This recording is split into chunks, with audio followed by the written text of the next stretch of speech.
From Social Prosperity Partners, this is Community Catalysts.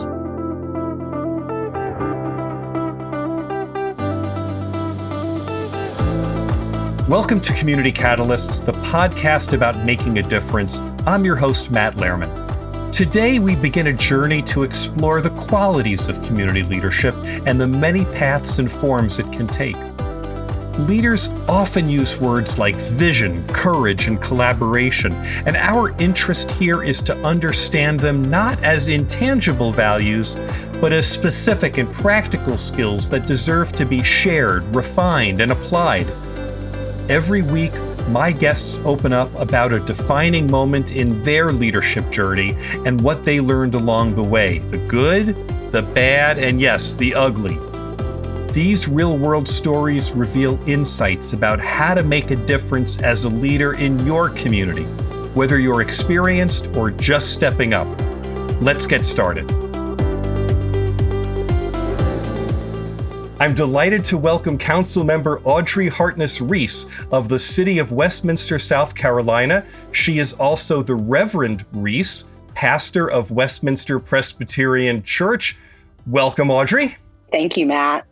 So, Audrey, you and I met in the summer of 2022 when I was invited to deliver the opening keynote for the annual conference of the Municipal Association of South Carolina. You introduced yourself to me right after my speech, and we ended up having a long and thoughtful conversation about the juxtaposition of faith and public service. So let's start there.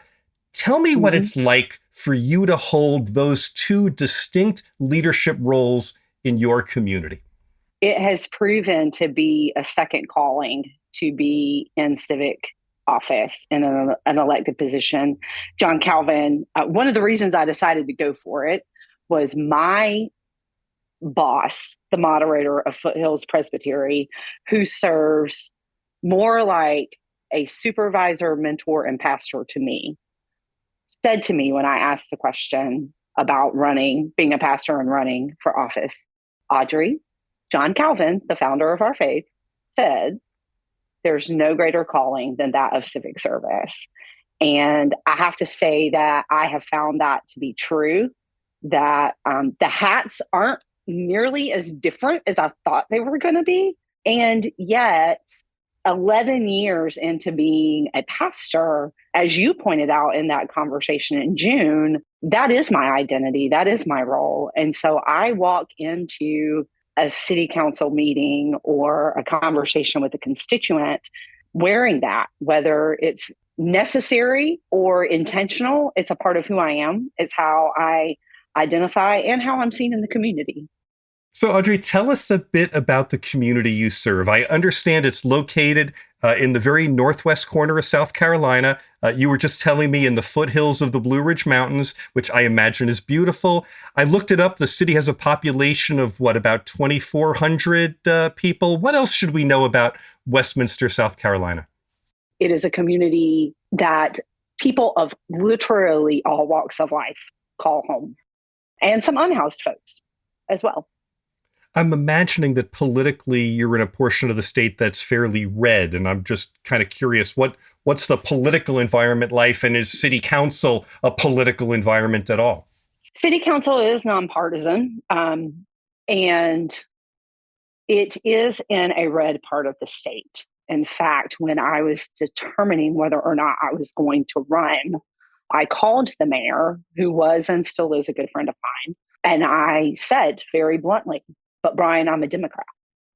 And he said to me, well, we're nonpartisan. That doesn't matter. That doesn't play a role.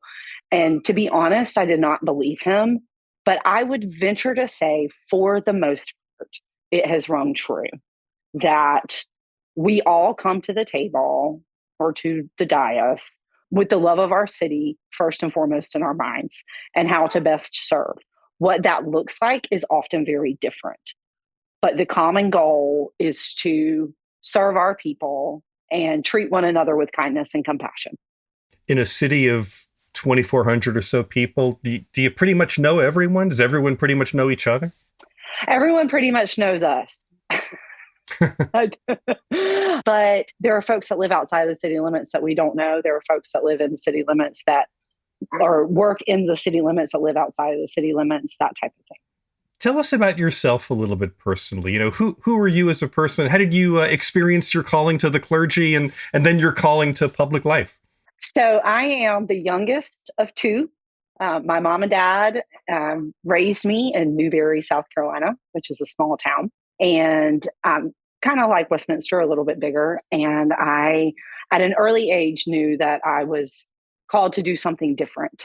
In high school, I came home from a retreat and told my mom that I was going to turn down a scholarship to go to Queens College, which was now Queens University in Charlotte.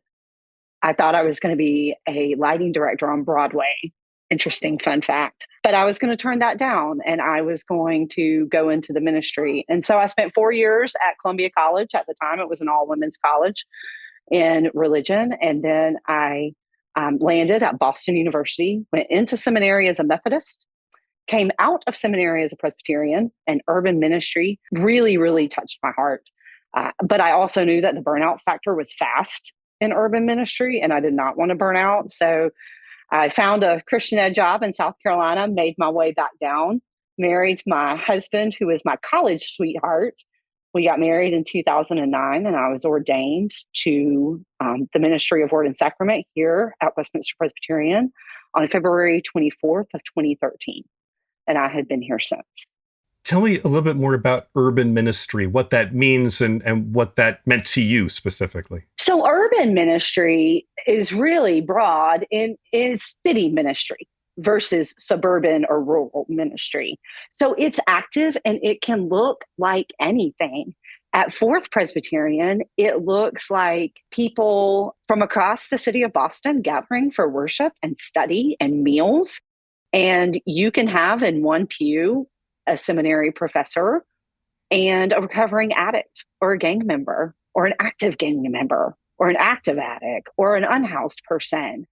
It's very colorful and the opportunities for ministry are wide and varied. What I'm getting from this is that your approach to ministry was not just an inside the sanctuary kind of experience and about religious ritual. It was very much about being active in your community and working for community betterment and involving people in making their community better. Am I understanding that right? 100%. And it is probably mostly because of my work as a seminarian at Fourth Pres that I felt so compelled to get out of the pulpit, so to speak, and run for office. We talk at Westminster Presbyterian all the time about the fact that worship on Sunday as 11 is how we nourish our souls to go out and do what God calls us to do in the world. So Sunday is what nourishes you, and the rest of the week you actually have to go out and do it. Yeah, you got to go do something. You got to go do what God's calling you to do. So I want to ask you about some of the projects that you've been involved with. But before that, I have one other thing I want to just ask about. When we were preparing for this and you wrote me kind of some notes, you talked about marrying your role as a church pastor and as a city council member. And marriage or any kind of partnership is about give and take and finding compromise. I wonder if you have some example that you can share of how you had to weigh the demands of one calling against the other. And if you don't mind my asking, what I'm really interested in is, has the marriage always been a seamless one? Yeah. There's the quick answer. The marriage has not always been a seamless one. I think even from the beginning, I knew that I was called into public office. I knew that even as much as I resisted it, that God had me in Westminster, not just for the folks that came into my church, but for the folks in my community. And when I started to pursue a run, I got a phone call from a very active, longtime member of the congregation.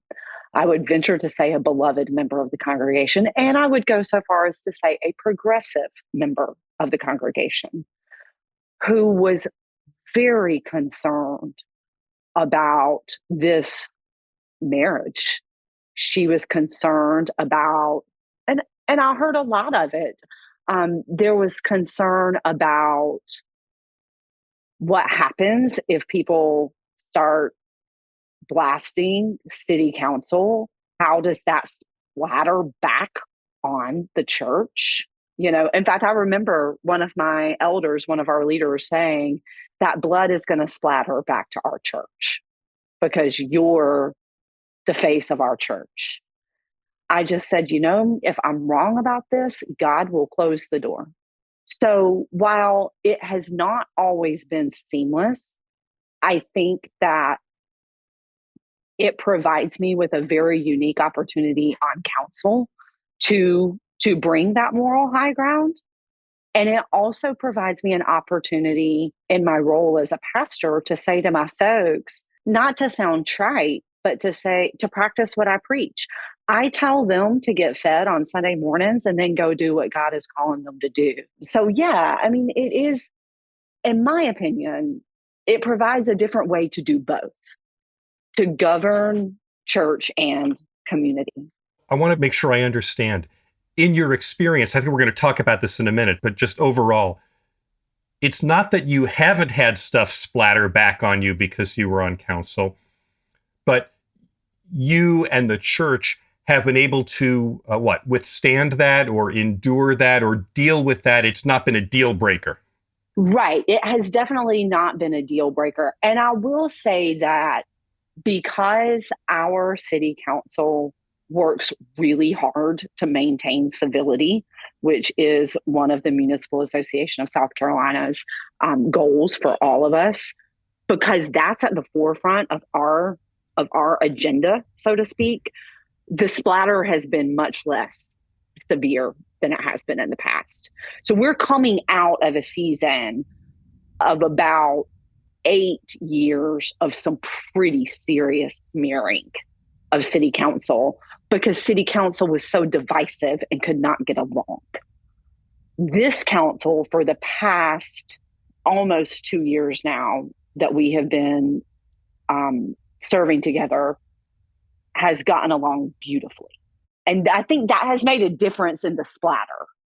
In my introduction, I talked about, talking about the good, the bad, and the ugly. So I want to dive into an experience that you told me about. I understand that in 2021, the church launched a special project to build 3 small homes for families in crisis to get them off the streets and help them rebuild some financial security.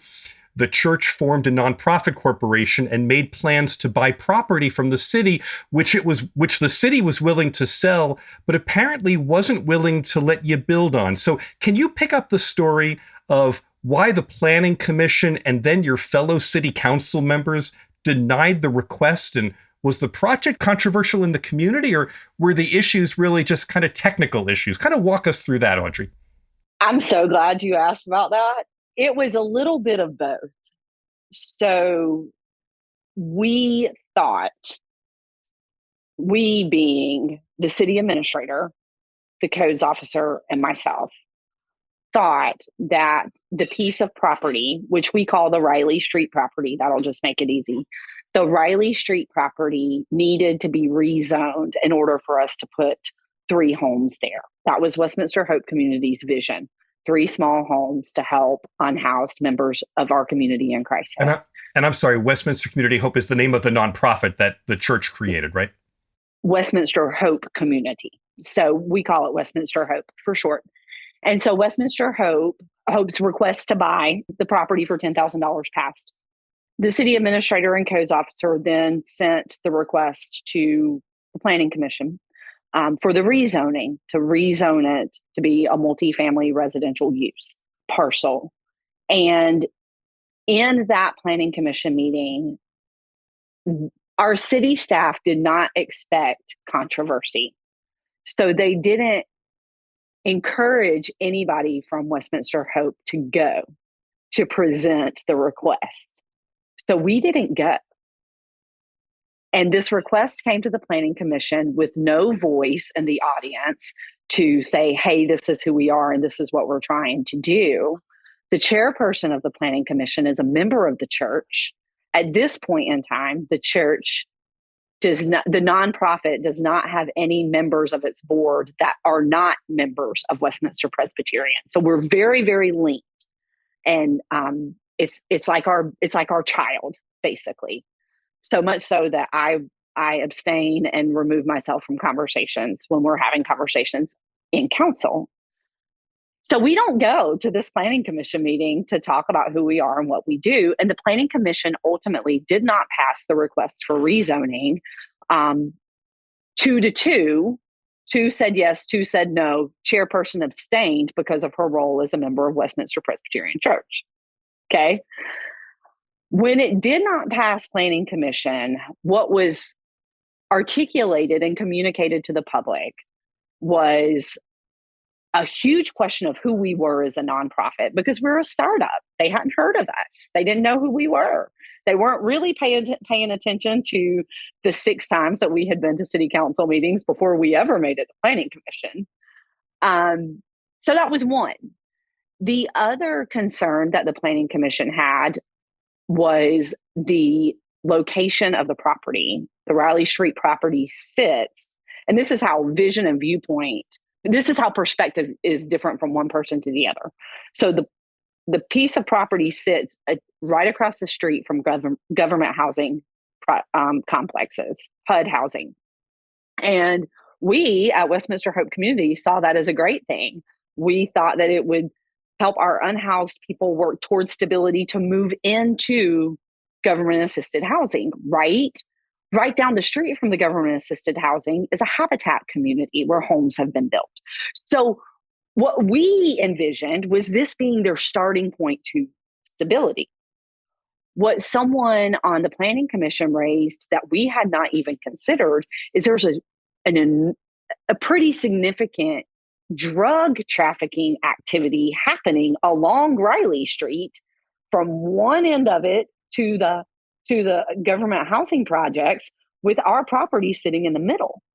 So what became known to us is we were going to ask these people to live a clean, drug-free lifestyle with drugs passing by their front porch. We didn't know that at the time.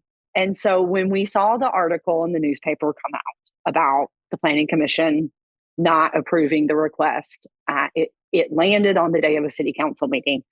I walked into the city council meeting. I talked to the administrator, the city administrator, and the assistant administrator. And I was like, what happened? Both of them said, it'll be fine. No worries. No need to have anybody speak. No, we're good. So I didn't. I stepped out of the room. They had a discussion. I came back and it had failed. The zoning request failed in large part because on paper, there were council members who felt like they needed to uphold the decision expressed by the planning commission, that these were volunteers we had appointed to this position and we should support their decision. Audrey, are you saying that they made a decision because of process, respecting the process? They weren't trying to make an independent assessment in their own right? That's what was communicated and articulated. I do think that we have one councilwoman that lives over there who told me from the beginning, I think what you're trying to do is great and I support it. I don't support it in my neighborhood. I knew she was going to vote no. I had no doubt. So it failed with 2 approvals. So there were 6 votes. So there were 4 no's. And Audrey, is this the kind of situation that produced splatter back on the church? I would say a little bit. What was the splatter back on the church or on you or on whoever that came back and said, this had some damage and it could have been worse, but the splatter here was still unpleasant? I think that comes anytime you try to do what Jesus tells us to do, which is unfortunate. One kind of note of splatter with that was, well, if you make a homeless shelter, which is what folks kind of understand us to be doing, if you build these homes for homeless people, then we're going to have more come into our community than we know what to do with. And your church is the face of that. That doesn't feel like negative splatter to us because we're standing on what we believe. As I understand, as it turns out, you ultimately found a solution that didn't need zoning approval for the project. I want to ask you to reflect on the entire experience you had, because there's a part of the story that reveals just how difficult and complicated it can be to deal with government institutions and legal entities. And so, whether that's someone in the community who wants to open a small business or give back to the community and do some good in some way, there's a bureaucracy that has to be navigated. So if doing so is challenging and complicated for someone with your perspective and standing and understanding of how all these things interconnect, what have you learned about how much harder it must be for some of your constituents to work with your city?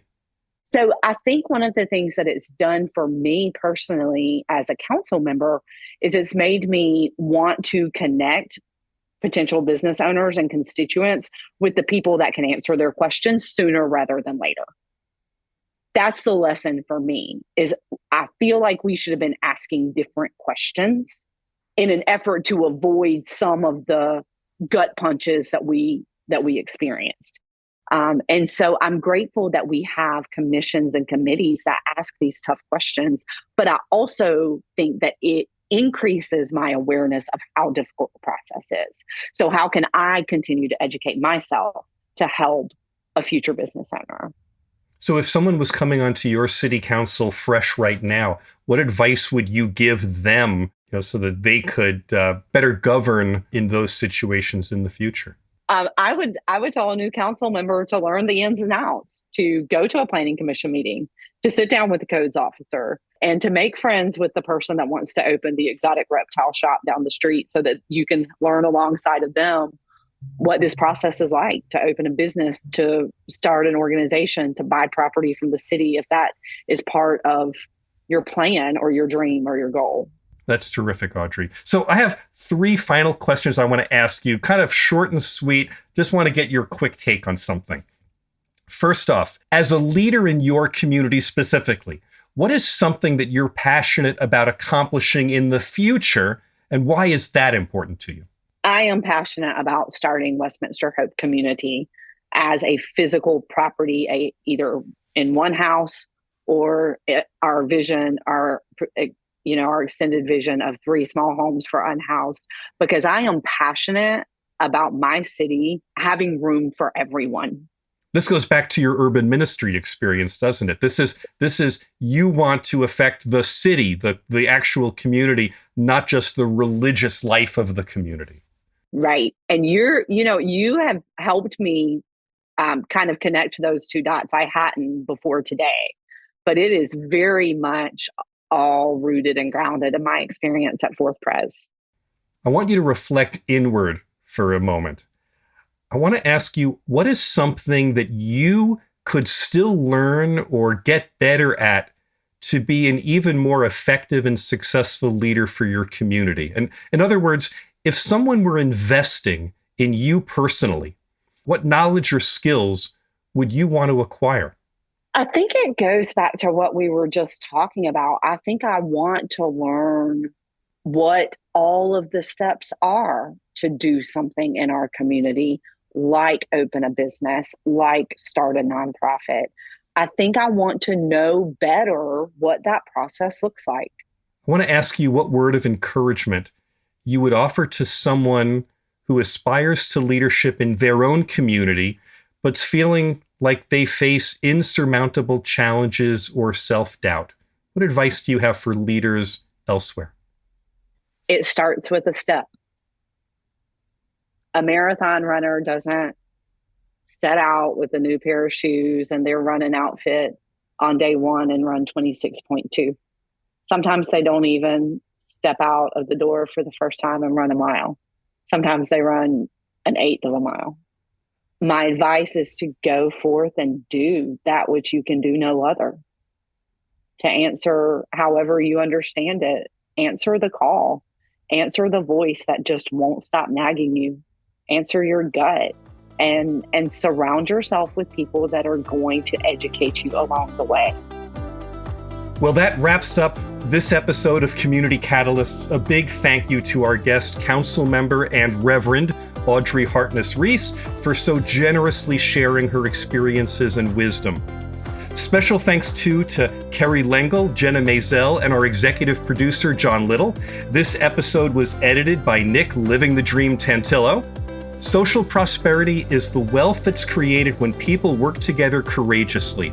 I'm Matt Lehrman, and in my role as a facilitator, mediator, and speaker, I specialize in energizing strategic planning, collaborative problem solving, and community engagement for municipalities, nonprofits, and other civic organizations. If you have a question, comment, or story to share, reach me at 602-688-2724 or Matt, M-A-T-T, at socialprosperity.us. I'd love to hear from you.